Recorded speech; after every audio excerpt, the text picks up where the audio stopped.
Kinerja partai politik baik di dalam pemerintah maupun luar pemerintah masih belum terlalu memiliki diferensiasi yang kuat, sehingga publik juga tidak bisa melihat perbedaan yang menonjol dari partai-partai yang terutama menurut saya pada setiap isu yang berkaitan dengan kepentingan publik mestinya lebih kuat lagi dikawal suara itu gitu. Artinya tidak hanya 1-2 kali bersuara tapi dikawal terus, kemudian disertai dengan penguatan alternatif kebijakannya yang itu kira-kira dirasakan manfaatnya melalui berbagai simulasi-simulasi.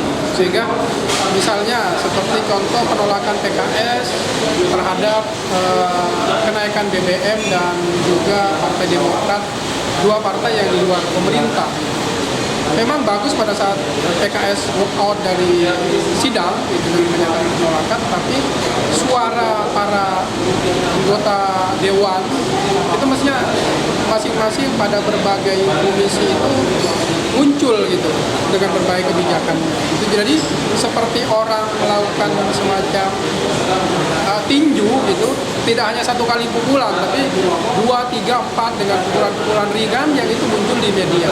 Begitu pula dengan kebijakan-kebijakan yang lain, sehingga dari setiap kebijakan pemerintah yang itu tidak pro terhadap rakyat dalam penilaian partai yang di luar pemerintah itu muncul sangat kuat begitu dengan alternatif kebijakannya. Dan saya kira itu perlu didukung oleh riset dan data yang kuat.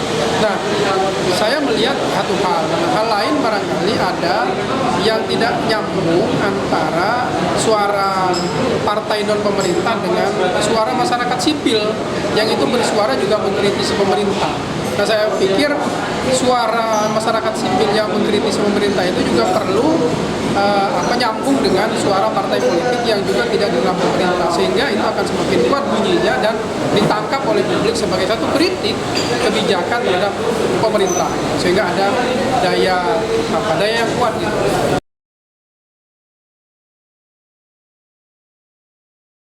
Ya, hanya saja maksud saya suara itu harus muncul dalam berbagai platform media, baik media mainstream maupun media sosial. Di sosial media juga harus muncul hal seperti itu, sehingga apa yang muncul katakanlah di partai politik non pemerintah itu ditangkap oleh publik dan itu disuarakan gitu, bahwa begini suara partai yang tidak bergabung di pemerintah dan ini suara yang muncul di publik yang didukung oleh suara partai politik non pemerintah, sehingga ada gayung bersambut gitu antara suara partai politik dengan suara masyarakat disambung oleh suara pemerintah. Jangan sampai agenda partai non pemerintah itu kemudian agak berbeda dengan suara publik. Jadi perlu ada semacam riset harian, maksudnya riset harian yang dilakukan oleh partai politik yang itu memetakan kira-kira berdasarkan sosial media, percakapan di sosial media mana yang dipercakapkan publik yang kira-kira itu berkaitan dengan kehidupan mereka, itu ditangkap oleh partai politik dan disuarakan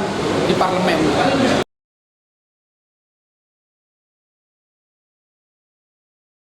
Kalau itu dilakukan, saya yakin itu akan terjadi. Sehingga hari per hari, day to day, agenda partai politik dan pemerintah itu adalah agenda publik.